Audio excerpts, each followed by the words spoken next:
एक राजा की दो रानियां थीं। उनकी एक रानी राक्षसी थी, पर यह बात किसी को मालूम न थी। दोनों रानियों का एक एक बेटा था। अच्छी रानी के बेटे के नाम था कुसुम और राक्षसी रानी के बेटे का नाम था अजित। दोनों में बहुत मेल था। राक्षसी रानी के मन में काला था, वो रक्त पिपासु थी। दोनों भाइयों का प्रेम उसे एक आंख नहीं सुहाता था। वो हमेशा इस ताक में रहती थी कि कब सौत के बेटे को मारकर उसके नर्म नर्म मांस का शोरबा बनाकर पिएगी। उसकी मंशा को उसका सगा पुत्र बहुत अच्छी तरह समझता था, अतः वह कभी कुसुम का साथ नहीं छोड़ता था। गुस्से से राक्षसी रानी दांत पीसती रहती थी।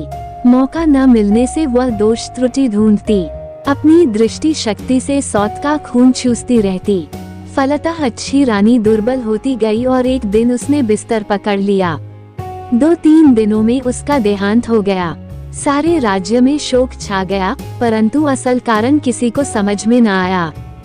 राक्षसी रानी कुसुम को तो सताती ही थी, अपने पुत्र को भी उसका साथ देने के लिए धिक्कारती थी। एक दिन अजित ने कुसुम से कहा, भैया जाने दीजिए, हम लोग उनके पास और नहीं जाएंगे। उन लोगों ने उस राक्षसी माँ के पास जाना बंद कर दिया, परंतु राक्षसी माँ का अत्याचार फिर भी जारी रहा। अजित अपने दिल को कड़ा कर सब सहता रहा, पर नर्म दिल वाला कुसुम धीरे धीरे सूखता गया। रानी ने जब देखा कि उसका सगा बेटा ही उसका शत्रु बन गया है, तो वह एकदम जल भून गई। एक रात राजा के हाथी खाने में एक हाथी की मौत हो गई, घुड़साल में एक घोड़ा मर गया और गौशाला में एक गाय मृत पाई गई। राजा का गुस्सा 7वें आसमान पर चढ़ गया। दूसरी रात राजमहल में शोरगुल सुनकर राजा चिहुक कर उठे और तलवार लेकर अपने कमरे से बाहर निकले। सोने के पलंग पर अजित और कुसुम सोए थे। एक बड़ा राक्षस कुसुम को उठा लाया। इससे पहले कि राजा कुछ करते, रानी ने अपना एक केश तोड़कर राजा पर फेंक दिया। राजा वहीं जड़ हो गए। उसकी आंखों के सामने राक्षस कुसुम को खाने लगा। राजा की आंखों से अश्रुधार बह निकली, पर वे उसे पहुंच नहीं सके। उनका शरीर थर थर कांप रहा था, पर वे बैठ भी न सके। रानी अट्टहास कर उठी। अजित की नींद टूट गई। उसने देखा कि कुसुम भैया पास में नहीं है। वह हड़बड़ा कर उठा। उसने देखा कि रानी के हाथ का बाला कंगन झम झम कर रहा है और कुसुम भैया को राक्षस खा रहा है। क्रोध से उसका शरीर जलने लगा। वह दौड़कर वहां पहुंचा और राक्षस के सिर पर एक जोर का चूसा मारा। राक्षस हाय हाय कर चीत्कार कर उठा और सोने का एक टुकड़ा उगलकर भाग गया। रानी ने देखा कि यह तो अनर्थ हो रहा है, अपना ही पुत्र दुश्मन बन गया है। क्रोधाग्नि में जलती रानी अपने ही पुत्र को चबाने लगी। तभी उसके गले से लोहे का एक टुकड़ा गिर पड़ा। हतप्रभ होकर वह उछल पड़ी और सोने एवं लोहे के टुकड़े को लेकर छत पर चढ़ गई। छत पर राक्षसों की भीड़ थी। उनमें कुछ कह रहे थे और खाऊंगा और खाऊंगा, और कुछ कह रहे थे अपने देश जाऊंगा। रानी बोली, मैं यहाँ रहूंगी, तुम लोग अपने देश जाओ। झुंड बनाकर राक्षस अपने देश की ओर जब भागे, तो उनके धक्के से राजभवन का शिखर टूट गया, पेड़ पौधों की डालें टूट गईं, नदी के जल में उत्ताल लहरें उठी और राजा का हृदय कांप उठा। जली भुनी रानी अपने कमरे में आई। उसे कहीं से भी चैन नहीं आ रहा था। रात काटे नहीं कट रही थी। अंत में उसने अपनी जादुई आराम छड़ी एवं जिराम छड़ी को जला दिया और आसमान में उड़ती हुई एक नदी के किनारे उतरकर एक बांस वन में एक स्थान पर सोने के टुकड़े एवं लोहे के टुकड़े को गाड़ दिया। फिर निश्चिंत होकर वह घर लौट आई। दूसरे दिन राजा ये देखकर हैरान रह गया कि पूरे महल में जगह जगह हड्डियों के ढेर, रास्ते में भी सर्वत्र हड्डियां बिखरी हुई हैं। पूरे देश में राक्षसों ने आतंक फैला रखा है, रक्षा का कोई मार्ग नहीं। जब लोगों ने सुना कि राक्षसों ने राजपुत्रों को भी खा लिया है, तो सब झुंड का झुंड बनाकर राज्य छोड़कर भागने लगे। राजा जड़ हो गए। उनके राज्य में राक्षस छा गए। नदी किनारे बांस वन में एक किसान बांस काटने गया। एक बांस को चीरने पर उसे 2 अंडे दिखे। उसे समझ में नहीं आया कि वे सांप के अंडे थे या किसी और प्राणी के, अतः उसने अंडों को फेंक दिया। अंडे टूट गए। लाल रंग के अंडे से एक लाल रंग का राजपुत्र और नीले रंग के अंडे से नीले रंग का राजपुत्र प्रकट हुआ। माथे पर मुकुट, हाथ में नंगी तलवार लिए दोनों राजपुत्र वायुवेग से वहां से चले गए। डर से किसान मूर्छित हो गया। जब उसे होश आया तो उसने देखा कि लाल अंडे का खोल सोने का एवं नीले अंडे का खोल लोहे का बनकर वहां पड़ा हुआ है। किसान ने लोहे वाले खोल से अपने लिए एक हंसिया और सोने वाले खोल से अपनी पुत्रवधू के लिए एक बाजूबंद बनवा दिया। दोनों राजपुत्र चलते चलते एक राज्य में पहुँचे। वहाँ बड़े बड़े राक्षसों से लोग डरे सहमे रहते थे। राजा रोज मंत्री नियुक्त करते, पर राक्षस उन्हें खा जाते एवं एक परिवार के लोगों को खा जाते। राजा ने घोषणा कर दी थी कि जो कोई भी जोड़ा राजपुत्र राक्षसों का संहार करेगा उसके साथ परी की तरह जुड़वा राजकुमारियों का ब्याह करा दिया जाएगा एवं उनका राजत्व भी उन्हें मिलेगा। अनेक जोड़ा राजपुत्र आए, पर राक्षसों ने उन्हें खा लिया। लालकमल और नीलकमल राजा के समक्ष उपस्थित होकर बोले, हम लोग राक्षसों को मारने के लिए आए हैं। उन्हें देख राजा के मन में आशा निराशा के भाव उठे, पर अंत में बोले, ठीक है। नीलकमल और लालकमल नंगी तलवार लेकर एक कमरे में छुपकर बैठ गए। धीरे धीरे रात गहराने लगी। कोई भी राक्षस नहीं आया और एक पहर बीता, तब भी कोई नहीं आया। आधी रात बीतने पर भी कोई नहीं आया। दोनों राजपुत्रों को नींद आने लगी। नीलकमल ने लालकमल से कहा, भैया मैं सो जाता हूँ, बाद में मुझे जगाकर तुम सो जाना। राक्षस आकर अगर नाम पूछे तो मेरा नाम पहले बताना, अपना नाम पहले मत बताना। ये कहकर नीलकमल सो गया। थोड़ी देर बाद दरवाजे पर दस्तक हुई। लालकमल तलवार को मजबूती से पकड़कर सावधान हो गया। राक्षस आए। शायद रोशनी में उन्हें ठीक से दिखाई नहीं देता था, इसलिए एक ने कहा, रोशनी बंद करो। लालकमल बोला, नहीं। राक्षसों में जो सबसे बड़ा था गुस्से से गों गों करने लगा। बोला, घर में कौन जाग रहा है रे? सारे राक्षस किचकिच करते हुए बोले, कौन जाग रहा है, कौन जाग रहा है? लालकमल ने कहा, लालकमल से पहले नीलकमल जाग रहा है, और जाग रहा है तलवार, जाग रहा है घी का दिया। किसका आया है काल? नीलकमल का नाम सुनते ही राक्षसगण डर से 3 कदम पीछे हो गए। नीलकमल अपने पूर्वजन्म में राक्षसी रानी के गर्भ से पैदा हुआ था। उसके शरीर में राक्षस का ही खून दौड़ रहा होगा। राक्षस इस बात को जानते थे। सबने कहा, अच्छा तुम नीलकमल हो भी या नहीं, प्रमाण दो। राक्षसों ने अनेक चतुराई से उससे प्रमाण मांगना आरंभ किया। राक्षसों के लीडर ने कहा, तुम लोग अपने नाखून दिखाओ। लालकमल ने नीलकमल के मुकुट को तलवार की नोक पर रखकर बाहर दिखाया। उसे हाथ से छूकर आपस में बोलने लगे, बाप रे, जिसके नाखून इतने भयंकर हैं, पता नहीं वह कैसा होगा। लीडर ने फिर कहा, देखो तुम लोगों का थूक कैसा है। लालकमल ने तलवार द्वारा दिए के गरम घी को उन पर छिक दिया। राक्षसों के रोए जलने लगे, वातावरण में दुर्गंध फैल गई। राक्षस अगन गों गों करते हुए भागे। थोड़ी देर बाद फिर आकर वे बोले, तुम लोग अपनी जीभ दिखाओ जरा। लालकमल ने अपनी और नीलकमल की तलवारों को दरवाजे की फांक से बाहर निकाल दिया। राक्षसों के लीडर ने दोनों तलवारों को अपने हाथों से कसकर पकड़ लिया और सभी राक्षसों से उसने कहा, अब मैं जीभ को खींचकर उखाड़ लूंगा। तुम लोग मुझे पकड़कर खूब जोर से खींचो। सबने जोर लगाकर खींचा। फिर क्या था, नंगी तलवार की धार से उसके दोनों हाथ कट गए और काले रक्त की धारा बहने लगी। चिल्लाते हुए सभी राक्षसों के सिरों को लांघकर लीडर राक्षस भाग गया। बहुत देर बाद लीडर राक्षस फिर कहीं से आया और पूछा, कौन जाग रहा है, कौन जाग रहा है? बहुत देर तक किसी राक्षस की आहट न पाकर लालकमल निश्चिंत हो गया था। उसे नींद आने लगी थी।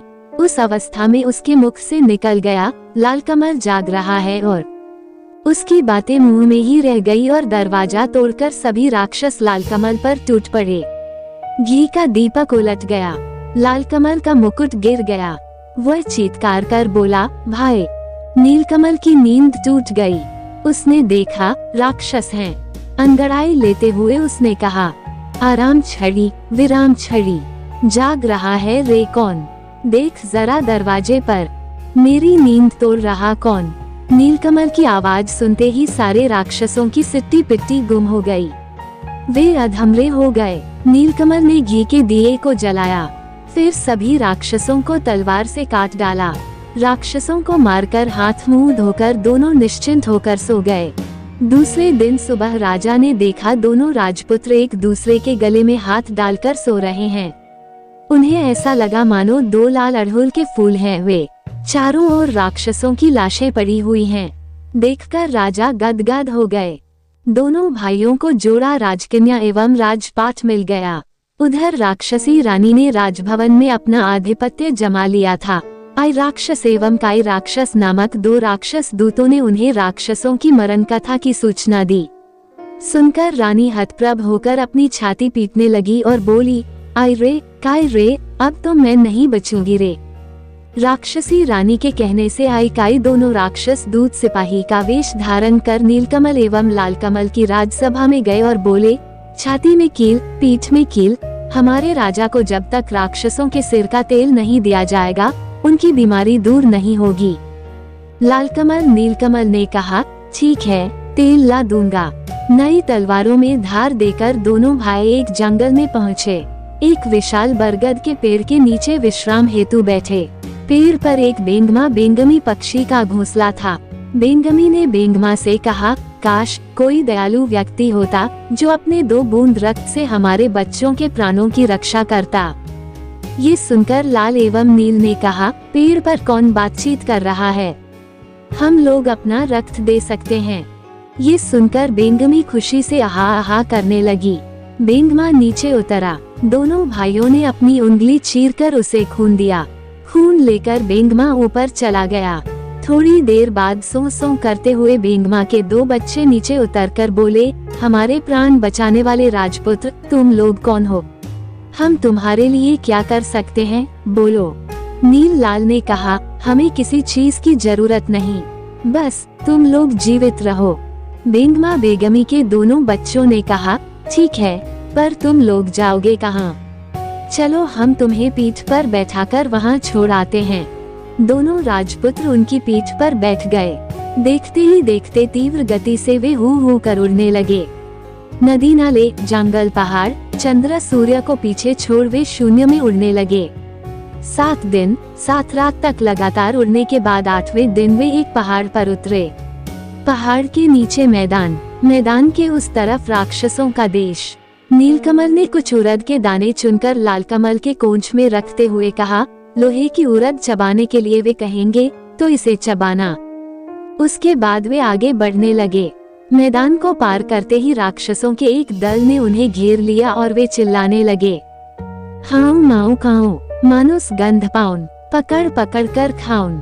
उन्हें देखते ही नीलकमल ने चिल्ला कर कहा, नानी माँ, हम लोग आए हैं तुम्हारा नीलकमल, गोद में उठाकर हमें ले चलो। ठहरो ठहरो, रुको कहकर सभी राक्षसों को रोककर लंबे लंबे हाथ पैर वाली विशाल जटा वाली एक बूढ़ी राक्षसी ने आकर नीलकमल को गोद में उठा लिया और मेरा नीलू, मेरा नाती कहकर दुलार करने लगी। नानी के शरीर की दुर्गंध से नीलकमल को उल्टी आ रही थी। लालकमल को देखकर वह बोली, तुम्हारे साथ वह कौन है रे? नीमकमल बोला, वह मेरा भाई है नानी, भाई। बूढ़ी बोली, तब मानुस गंध क्यों पा रही हूँ? अगर मेरा नाती है तो लोहे की उड़द खाकर दिखाए। इसके साथ ही उसने अपनी नाक से 5 लोहे की उड़द निकालकर लाल नाती को खाने के लिए दी। लालकमल को पहले से ही पता था। उसने चुपचाप लोहे की उड़द को अपने कपड़े में छुपा लिया और सचमुच की उड़द निकालकर कटा कटा करके चबाने लगा। बूढ़ी राक्षसी को विश्वास हो गया कि लालकमल उसका नाती ही है। खुशी से वह गदगद हो गई। दोनों नातियों को गोद में लेकर वह दुलार करने लगी, लेकिन लालकमल के शरीर से मानुस गंध पाकर उसकी जीभ में पानी आने लगा, लेकिन अपने नाती को वह कैसे खा सकती थी। अतः दोनों को लेकर वह अपने घर चली आई। उस पूरे देश में सिर्फ राक्षस भरे हुए थे। चारों ओर राक्षस कुलबुला रहे थे। पृथ्वी से मनुष्य, जीव जंतु आदि को मारकर पूरे देश में बिखरा दिया गया था। लाल नील राक्षसों के कंधे पर बैठकर घूमते और देखते कि हर ओर मरे हुए सड़े हुए मनुष्य, जीव जंतु बिखरे पड़े हैं। दुर्गंध ऐसी कि भूत भी भाग जाए। लाल ने कहा, भाई लगता है सारी पृथ्वी उजाड़ हो गई है। नीलकमल चुप रहा, लेकिन उसने मन ही मन ठान लिया कि पृथ्वी को अब इन राक्षसों से बचाना होगा। जब रात गहरी हो गई, तब सब निशाचर राक्षस अपने बाल बच्चों के साथ साथ समुद्र पार सभी राज्य में उत्पात मचाने, मनुष्य जीव जंतुओं को मारकर लाने के लिए चले गए।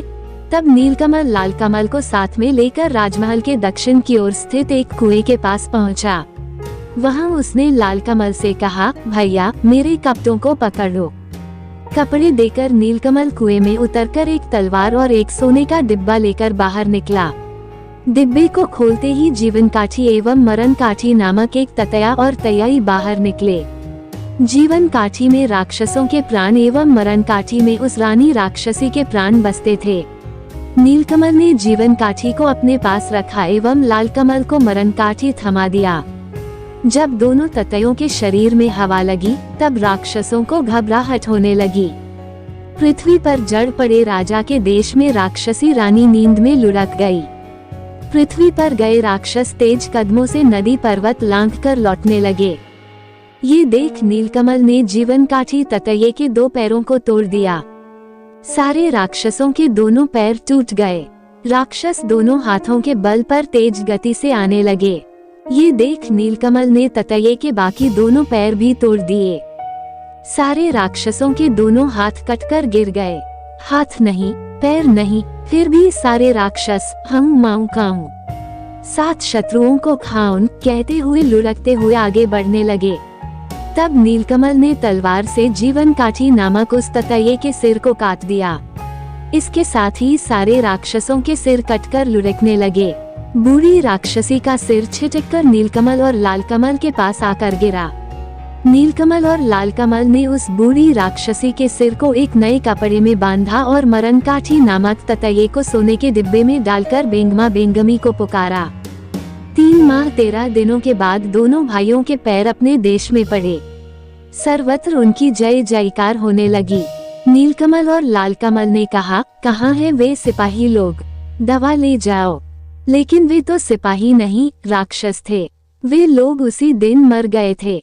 नीलकमल एवं लालकमल ने छाती में कील, पीठ में कील वाले राजा के देश में अपने सिपाहियों द्वारा राक्षसनी का सिर भिजवा दिया। सिर को देखते ही राक्षसी रानी अपने वास्तविक रूप में आ गई और गुस्से में लाल पीली होती हुई अविलंब नीलकमल और लालकमल के राज्य में पहुंच गई। लालकमल ने मरण काठी नामक ततया को सोने के डिब्बे से बाहर निकाला। उसे देखते ही राक्षसी रानी के प्राण उड़ गए। राक्षसी रानी के मरते ही जड़ हो चुके राजा का रोग भी दूर हो गया। स्वस्थ होने पर राजा ने सारे राज्य में ढोल पिटवाया।